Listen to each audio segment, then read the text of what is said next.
So, picture this. You are staring at a terminal window. Oh, we've all been there. Right.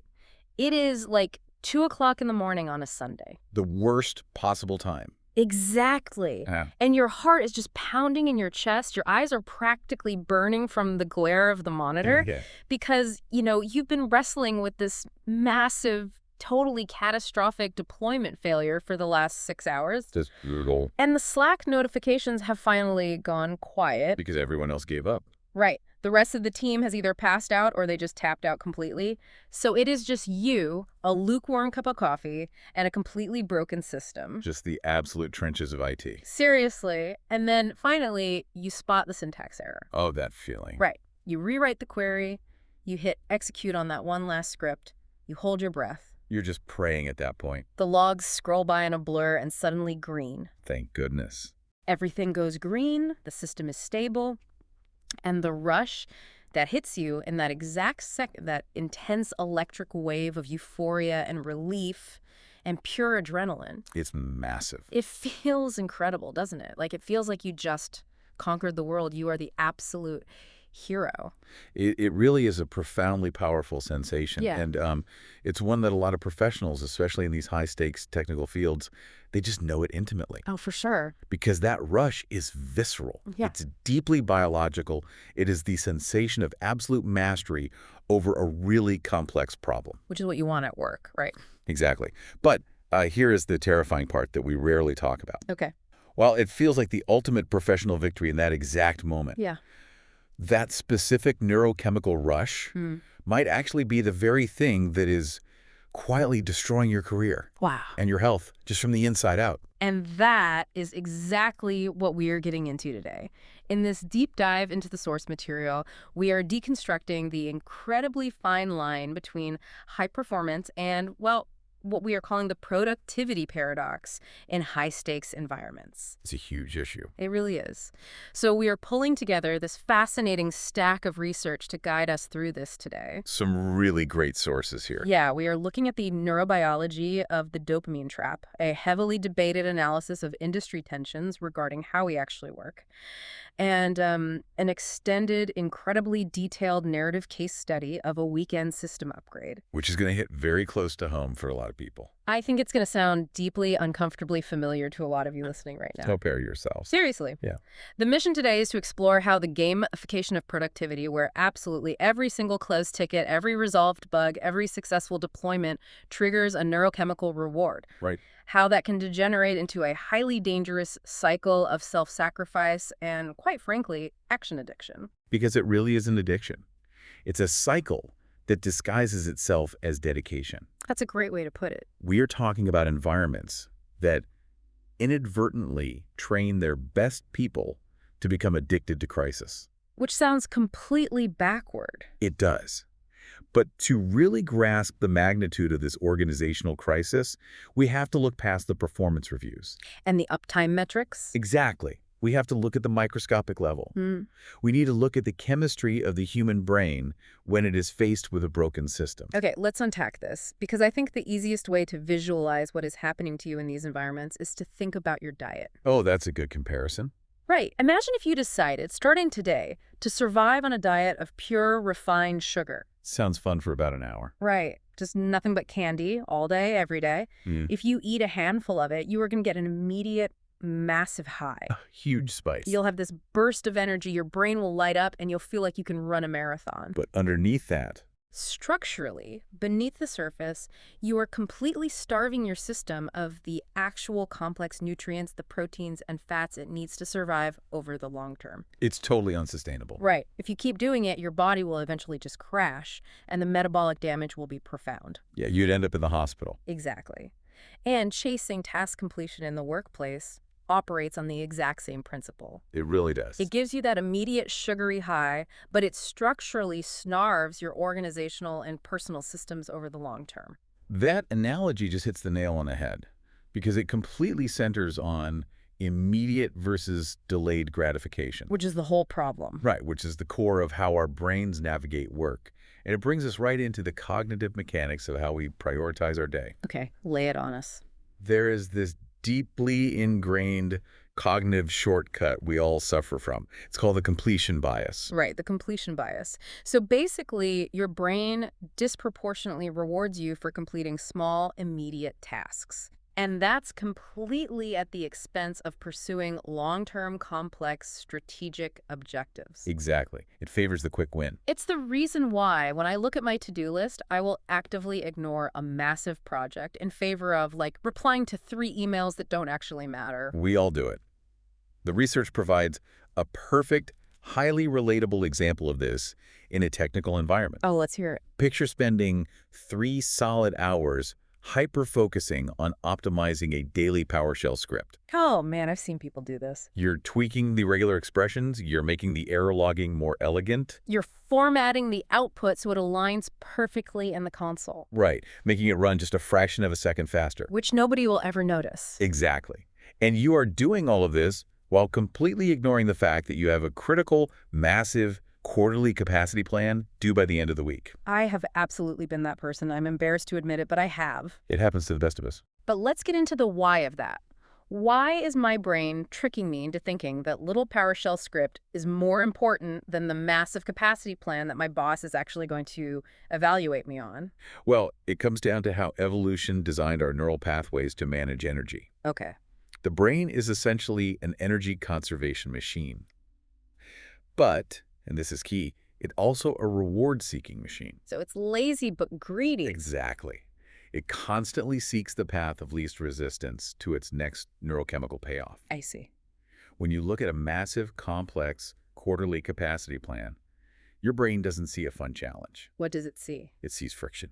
It Yeah. sees ambiguity, delayed gratification, and a huge expenditure of cognitive energy with absolutely no immediate payoff. Yeah, because you might work on that plan for 4 hours and still not have anything tangible to show for it. Right. It's just a bunch of half-finished spreadsheets and a headache. Pretty much. But when you look at that PowerShell script, your brain sees a clear, immediate problem with a defined, bounded solution. The rules are clear? Yes.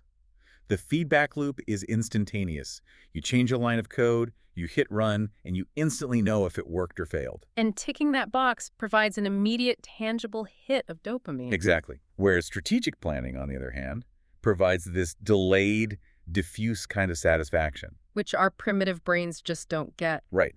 Primitive parts of our brain fundamentally struggle to prioritize that over a quick fix. So when you log into your monitoring dashboard and you see a failing database query, or you run a synced audit script and it returns entirely empty tables, Yeah. your brain doesn't just see a work problem. It doesn't groan and say, oh no, more work. Not at all. On a subconscious level, it actually sees an opportunity for a hit. It sees a target. When you see that broken system, your brain immediately enters a state of high arousal. Wow. Your autonomic nervous system just kicks in. And this is where we really have to clarify what dopamine actually does. Because there's a lot of misunderstanding It's a there. massive cultural misconception about it, yeah. Yeah, because in popular culture, we always hear dopamine described simply as the reward chemical. Right, the pleasure molecule. Exactly. Like you eat the chocolate, you get the treat, you get the dopamine. Yeah. Or you finish the task, you get the dopamine. It's always framed as the finish line chemical. Okay. But that is only half the story. Okay. And arguably, it's the less important half. Dr. Andrew Huberman, a neurobiologist at Stanford, has done incredible work illuminating this. And his work is heavily cited in the research we are looking at today. Yes, it is. Yeah. He highlights that dopamine is actually about anticipation. Anticipation. Yes, it is the pursuit chemical. The highest concentration of dopamine isn't released when you achieve the goal. Wait, really? It is released en route to the goal. It is the neurochemical driver that actually propels you forward. Wait, so the highest chemical rush isn't when the script finally goes green at 2 a.m.? No. It's when you're actively hunting for the fix at 1 a.m. Yes. Think about the evolutionary purpose of dopamine. If our ancestors only got a dopamine hit after they successfully hunted an animal or found berries. They wouldn't have the motivation to actually do the hunt. Exactly, they would have starved to death. Yeah. They needed a chemical that made the act of tracking and foraging and hunting feel incredibly engaging and urgent.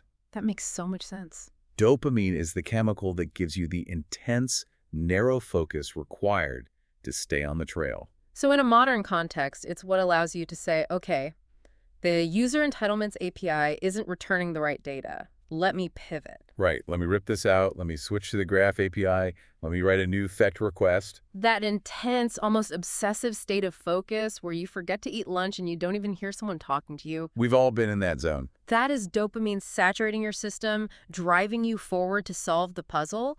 It is literally the thrill of the chase. That's exactly what it is. But here's where it gets really interesting. Okay. If dopamine is highest during the pursuit, does that explain the post-project depressive crash people feel right after a major go live? Oh, absolutely. Because I hear about this all the time. You work for 6 months on a massive migration, you deploy it, it's incredibly successful, you get the applause. And then Monday rolls around. Right. And instead of feeling happy on Monday morning, you log in and just feel incredibly empty, lethargic, and almost depressed. Yeah. Are we basically thrill seekers addicted to the pursuit of the fix, and when the fix is over, we crash because the dopamine shuts off? That is precisely the mechanism. Wow. The moment the data populates correctly or the migration finishes, you get a final spike. A wave crashes through your system. And you feel great for a minute. You feel brilliant, achieved, validated. But immediately after, the dopamine drops precipitously. Just plummets. And it doesn't just drop back to your normal baseline, it drops below baseline. Below baseline. Yes. The anticipation is ended, the chase is over, the neurochemical void sets in. That sounds terrible. It is. And here is the true danger. If your daily baseline as a professional consists solely of these intense micro peaks, It's like constantly putting out small fires. right, you accidentally condition yourself to require friction. Because normal, smooth operations don't trigger the pursuit chemical. Exactly. You begin to need stress. You need broken systems. You need things to be on fire just to feel a baseline level of professional satisfaction and engagement. That is wild. You essentially train your brain to view a stable, predictable, boring IT environment as a state of sensory deprivation. That is terrifying. You're saying we literally train ourselves to hate peaceful, functional environments? We do. We basically become arsonists in our own IT departments just so we can play firefighter. It's a dark way to look at it, but it's accurate. And there's actually a studied psychological term for this irrational prioritization of immediate fiery problems over calm strategy, right? The urgency effect. Yes, the urgency effect. Yep. It's been extensively documented in journals like the Journal of Consumer Research. And it perfectly encapsulates this behavior. It really does. Studies have consistently shown that people will choose to perform objectively less important tasks simply because they have an illusion of expiration. An illusion of expiration. Okay, give me an example of how that plays out for you, the listener, in a real office setting. Imagine you have two tasks. Task A is researching a new cloud architecture that will save your company $1 million next year. Okay, a huge, high-value project. Incredibly important, but it has no strict deadline. Got it. Task B is filling out a routine compliance form that does absolutely nothing for the bottom line. A total waste of time. Right, but a mid-level manager sent an email saying it needs to be done by 3 p.m. today. Ah, the artificial deadline. Exactly. Yeah. The urgency effect dictates that your brain will heavily bias toward Task B. Even though task A is worth $1 million. Yes. Even if Task B creates zero long-term value, the brain prefers it because the immediate payout of resolving that manufactured tension beating the clock is so much higher than working on something highly valuable but open-ended. So we are essentially biologically hardwired to be bad at long-term strategy if there are immediate fires to put out. Unfortunately, yes. Our brains are actively sabotaging our strategic value for a cheap chemical thrill. It's a design flaw in the modern workplace.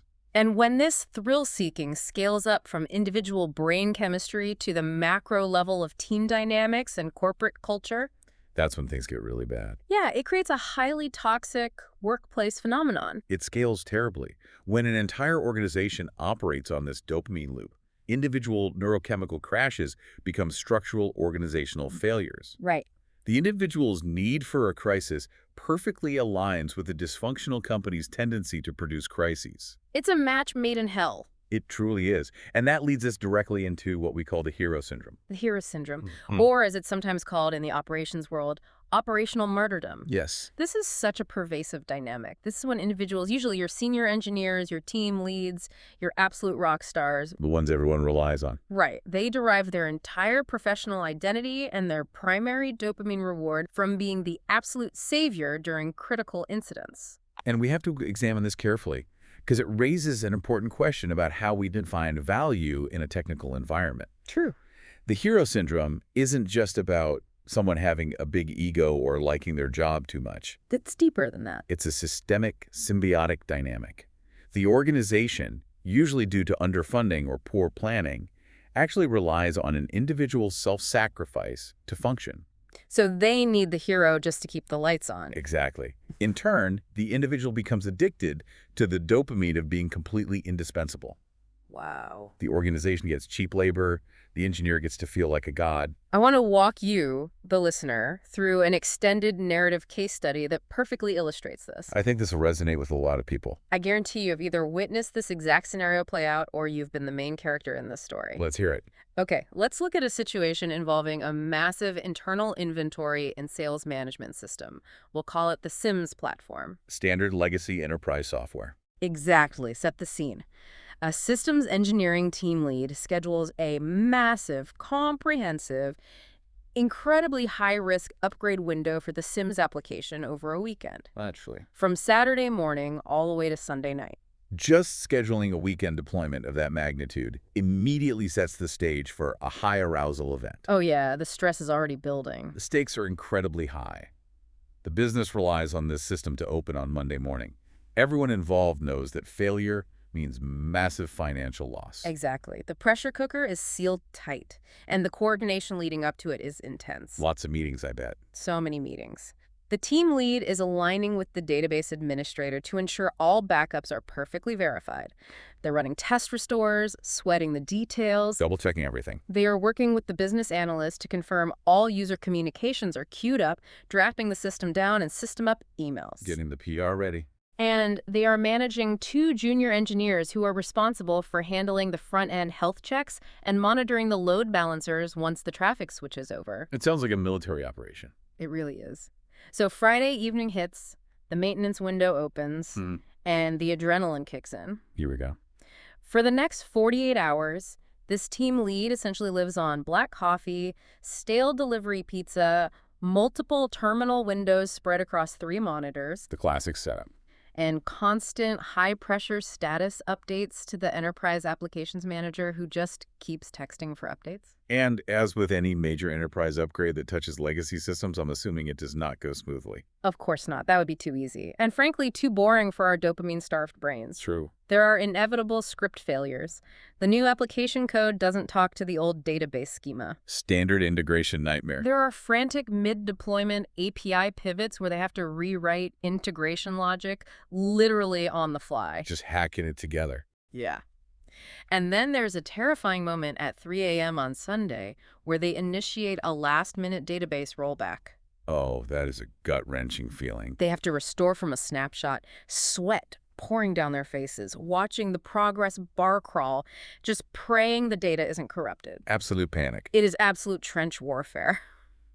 But finally, Sunday at 11:00 p.m., the system goes green. Just in time for Monday morning. The deployment is deemed successful, the euphoria hits, and the manager sends this glowing department-wide email on Monday morning, copying the VP and the CTO, praising the team lead's, quote, relentless dedication and heroic self-sacrifice. And let's look at the immediate aftermath of that. What happens next? Yeah, what's the fallout? The junior engineers look up to this team lead in absolute awe. Do you think this person is amazing? They see this person not just as a manager, but as a technical god who just caught a falling building with their bare hands. Yeah. They aspire to be exactly like that. But let's really deconstruct the fallout of this. The manager is happy because they hit their quarterly goal. Right. The system is up, so the business is running. The executives are happy. The team lead feels like a superhero whose identity is totally validated. On paper, it looks like a massive win for everyone. On paper, sure. But the reality is far darker, isn't it? Much darker. Because while the immediate outcome was successful, a deeply dangerous precedent has just been set. How so? And structural damage has been done. The team lead absorbed all of the operational shock of that weekend. They took all the hits. They acted as a human shock absorber. They shielded the team, they shielded the manager. Yeah. But they did it by brute forcing the fixes themselves in the heat of the moment. Right. Because they took over the keyboard when things got difficult. Because they rewrote the API logic themselves instead of guiding the team, those 2 junior engineers. Yeah. They learn absolutely nothing about how to actually handle critical failures. Oh, wow. So the lead is now officially a single point of failure for the entire company. If that lead gets hit by a bus tomorrow or just decides to quit and get a better job, the company is entirely incapable of upgrading its own systems. Yes, the dopamine hit of being the savior completely masks the reality that the team lead has traded their personal health and the team's long-term capability for a temporary sense of corporate invincibility. That is a terrible trade. They haven't fixed the system. They've just conditioned the organization to expect them to bleed for it every time it breaks. Think about this analogy. It's like having a massively leaking high-pressure pipe in your basement that is actively flooding the house. Okay. Instead of walking calmly to the utility closet and turning off the main water valve to stop the flow so you can fix the pipe properly. The logical thing to do. Right. Instead of doing that, the team lead just throws their own body on top of the leak. Just diving onto the pipe. They are using their hands, their knees, their chest to plug the holes, screaming at everyone else that they have it under control. Which looks very dramatic and heroic. It stops the flooding for now, sure. But you can't live your life lying on top of a leaking pipe in a flooded basement. Eventually, your muscles are going to give out. Exactly. So I have to ask you directly, the listener.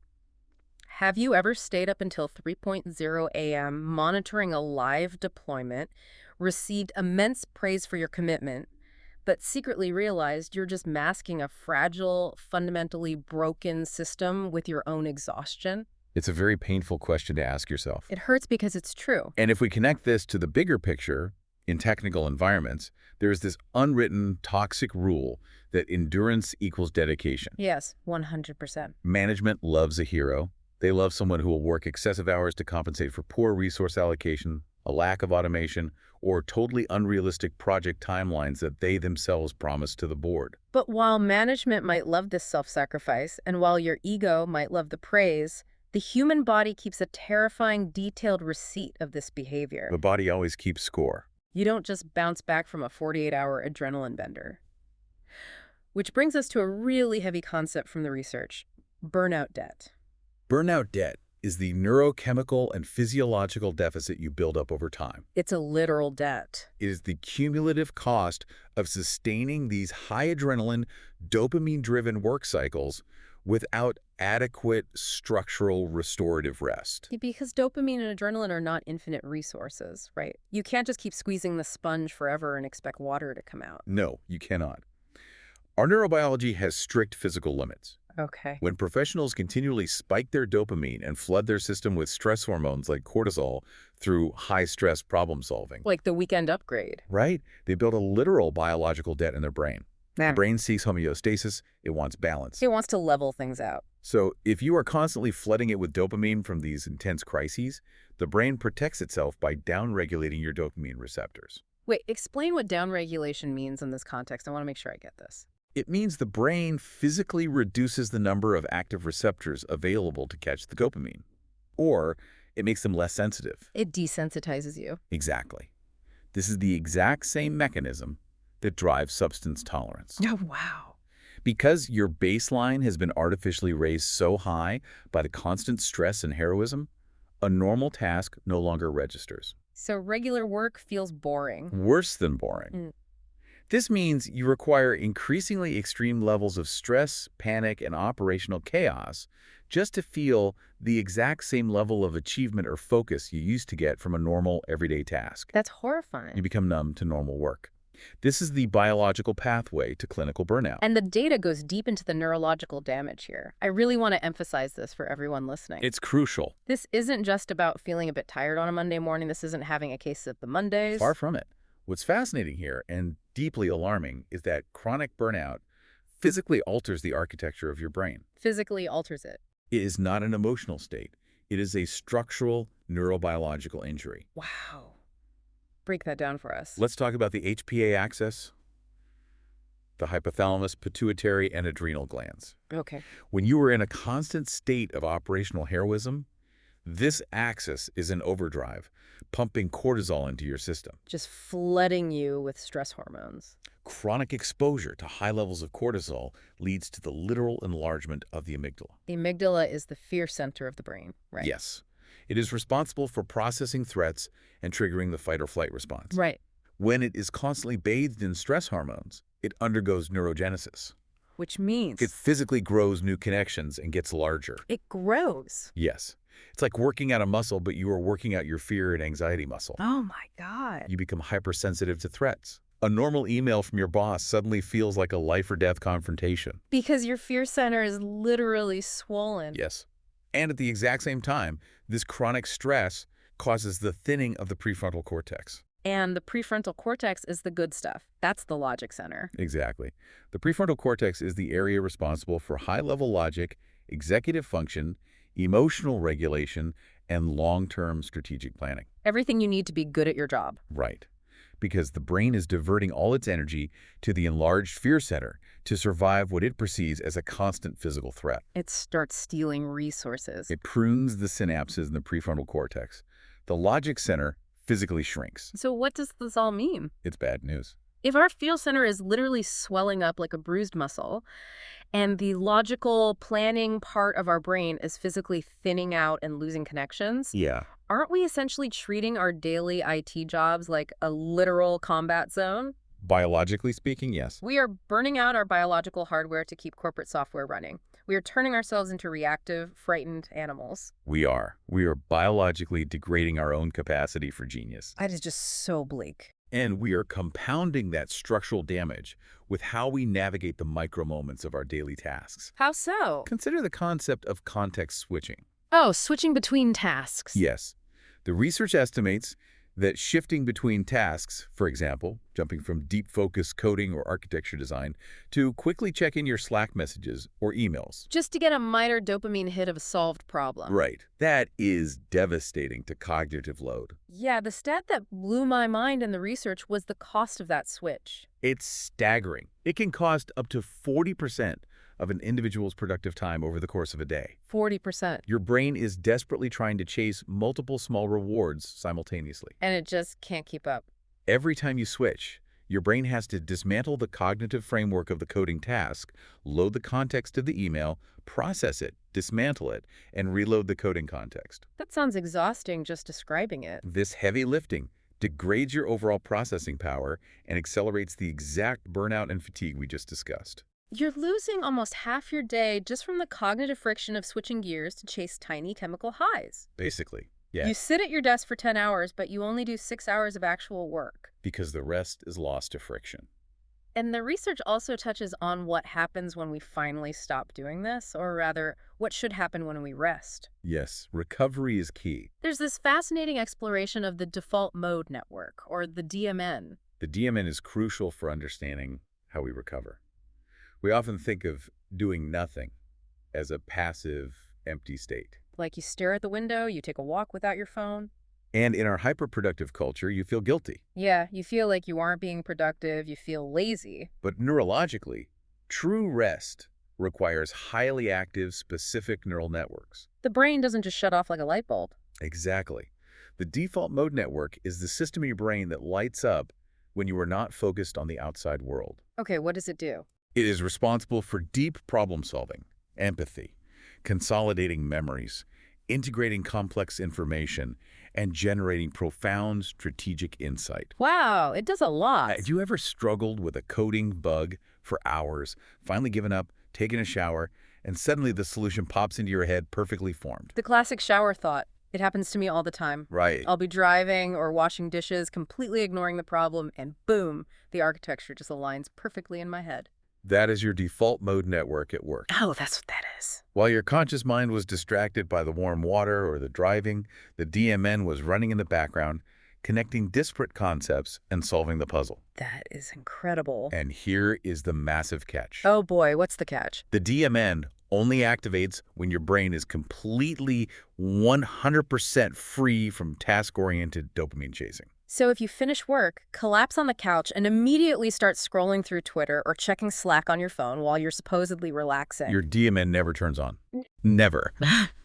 You are feeding the brain tiny microdoses of task completion dopamine. By reading tweets and checking messages. You are staying in the reactive, high arousal state constantly, denying your brain The structural offline recovery it absolutely requires to perform complex engineering work the next day. Okay, this is a really dark reality we've painted so far. It's serious stuff. We're talking about swelling fear centers, Ah. thinning logic centers, a massive 40% productivity loss to context switching, and a whole generation of tech workers who are treating their bodies like disposable hardware, entirely unable to actually rest. It's a grim picture.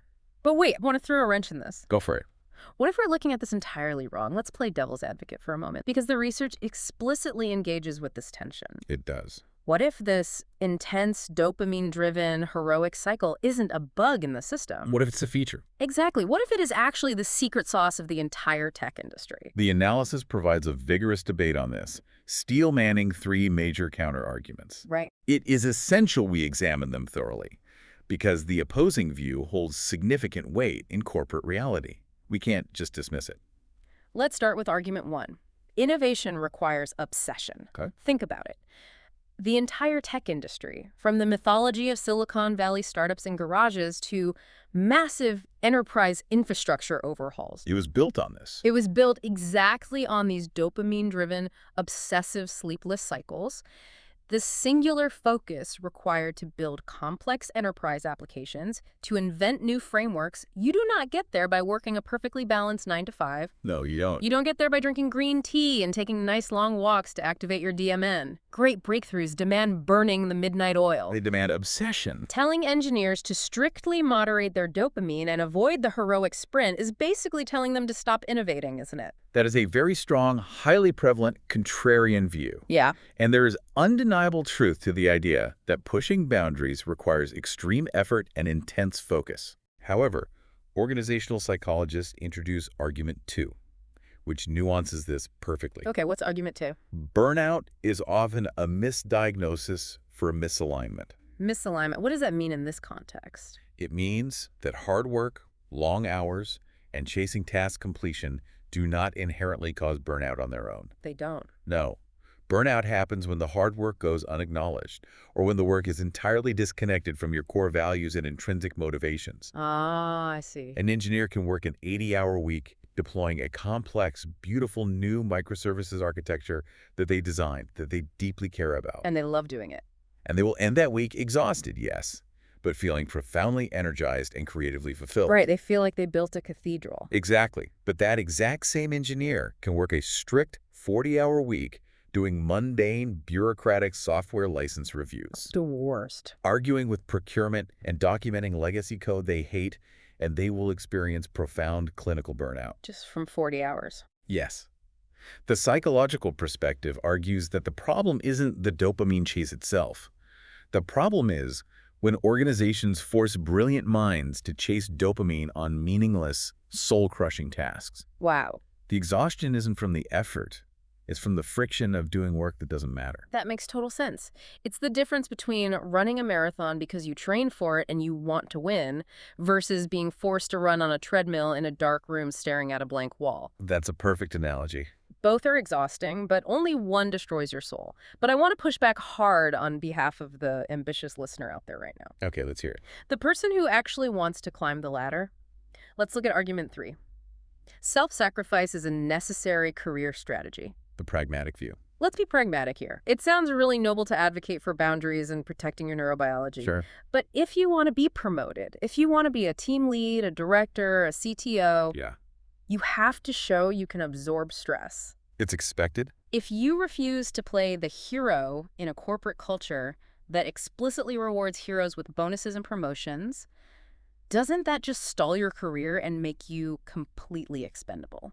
If we connect this to the bigger picture, this is the most difficult tension to resolve. Because it's true. Right. Because you are pointing out a structural truth. The corporate hierarchy is often built to exploit the highly competent. Yeah. The reality is, yes, self-sacrifice and heroism are often the most reliable, visible levers for career advancement in a dysfunctional organization. They reward the visible effort. Management promotes the firefighter because the fire was visible. They rarely promote the fire inspector who prevented the fire because nothing happened. So we are trapped. You either protect your brain and stagnate in your career, or you get promoted and end up with an enlarged amygdala. Not necessarily. We have to synthesize these opposing realities. How do you do that? Peak performance, intense sprints, and deep obsession are real, and sometimes they are absolutely necessary for innovation. Like we said earlier. But we must clearly differentiate between a temporary, intentional sprint to achieve a specific innovative goal and a toxic baseline, where the organization relies on you being a hero every single weekend simply because of poor resource allocation, technical debt, and bad planning. So it's about intent and frequency. One is a conscious choice for a breakthrough.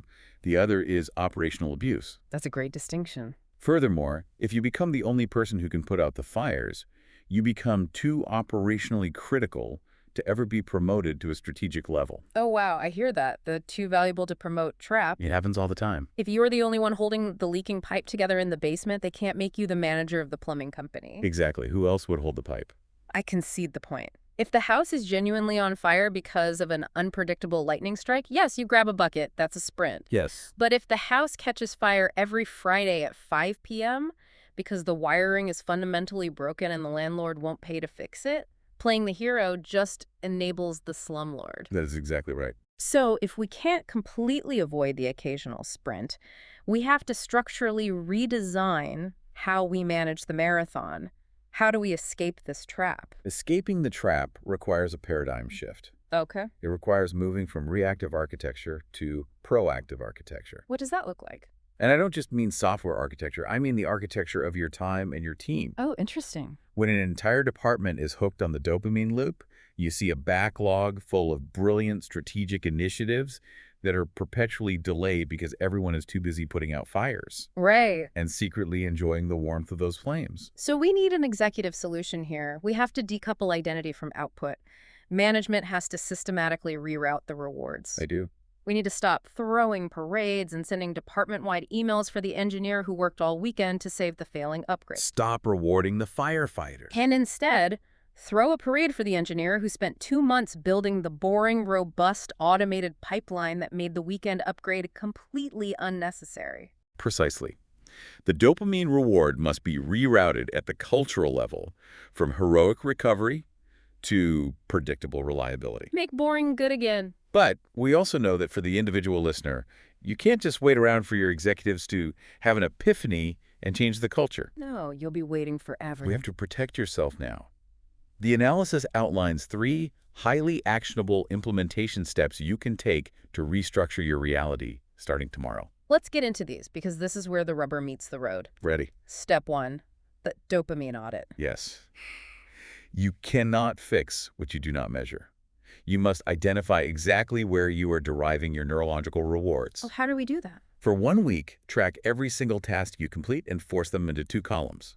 Reactive ticking versus strategic building. Error? Reactive ticking includes answering emails, minor script fixes, quick incident resolutions, attending status meetings. All the quick hits. Strategic building includes architectural planning, deep work coding, process documentation, mentoring juniors. And if you look at your audit at the end of the week and realize your daily satisfaction, your sense of having done a good job, comes strictly from the reactive column. Then burnout is imminent. Oh. You are surviving entirely on sugar. The action step here is to intentionally schedule a daily 90-minute block dedicated exclusively to the strategic column. 90 minutes. Put it on your calendar, set your status to away, close Slack. You have to literally train your brain to endure the cognitive friction of deep work and find satisfaction in slow, methodical progress. That's going to be tough. It will feel agonizing at first. Your brain will scream for a quick hit of email. You have to sit through it. Okay, step 2 is called the let it fail threshold. And I'm going to be honest, reading this, it sounds absolutely terrifying. It goes against all our instincts. The instruction is to identify non-critical processes that rely on your manual intervention and then stop intervening. Yes. You're telling the listener to intentionally drop the ball. If I do that, I'll get fired. Yeah. I am telling you to stop being a human Band-Aid. This is the hardest lesson for high achievers to learn. It really is. You must allow minor, non-catastrophic failures to occur. Non-catastrophic is the key word there. Notice I said non-catastrophic, yes. Don't let the payroll system go down. Right. But if a weekly reporting process is fundamentally broken and you constantly step in at the last minute to manually format the data so the executives don't notice. Management will never see the structural gap. Exactly. The dashboard will show a 100% success rate. Because I am secretly subsidizing the failure with my own unpaid time. Exactly. You cannot fix a broken process if you are actively hiding the breakage with your own neurochemical burnout. That makes total sense. Let the small things fail. Let the report be late. Let the error throw. And then what? When management asks why, you can point to the broken process. You must let the structural reality become visible so the business case for a real architectural fix can be funded. That requires so much discipline. It's like watching a car slowly drift toward the curb and forcing yourself not to grab the steering wheel, just so the driver realizes the alignment is busted and takes it to the shop. Great analogy. All right, step 3. Redefine done to include recovery. This is critical for team leads and project managers. A task is not done when the deployment is finished. Okay. A task is not done when the code is committed. A task is only complete when the engineer has physiologically recovered from the effort of executing it. So if a team works a Saturday and Sunday on a massive upgrade, Like our Sims example. right, Monday and Tuesday shouldn't be paid time off that you have to beg for or take out of your vacation balance. No. They must be official offline recovery days built directly into the project scope from day one. Exactly. Rest is not a luxury. It is a mandatory operational requirement to clear the neurochemical debt you just incurred. Right. You wouldn't run a server at 100% CPU capacity indefinitely without expecting it to melt. You'd burn it out. You cannot run your brain that way either. If management will not scope recovery time into the project timeline, then they cannot afford the project. Period. Wow. This has been an incredibly intense journey today. We covered a lot of ground. We really did. We have gone all the way from understanding the biological dopamine spike of a closed ticket, unpacking Dr. Huberman's insights on the pursuit chemical, right through the illusion of being the weekend hero. The harsh reality of it. Yeah. We've explored the deep physical costs of burnout debt, the swelling amygdala and the shrinking prefrontal cortex, and finally, how to restructure your daily reality with dopamine audits, letting the small things fail, and mandatory recovery. It requires a fundamental shift in how we view our value as technical professionals. It really does. You are not a machine designed to absorb infinite stress. Your value lies in your strategic thinking, not your capacity for suffering. Think about everything we've discussed today. Let's say you take this advice. Let's say you do the audit. You perfectly automate your systems. You decouple your identity from the crises. Yeah, do the work. You let the minor failures happen to force structural change. You remove the adrenaline, you eliminate the frantic weekend deployments, and you finally achieve perfect, boring, frictionless predictability in your IT environment. Nirvana. Here is the question you have to ask yourself as you log off today. If we successfully remove the adrenaline, the firefighting, and the dopamine from high-stakes engineering, will the job simply become too boring to retain top talent like you? It's a fascinating paradox to leave them with. Thank you for joining us on this deep dive into the source material. We'll see you next time.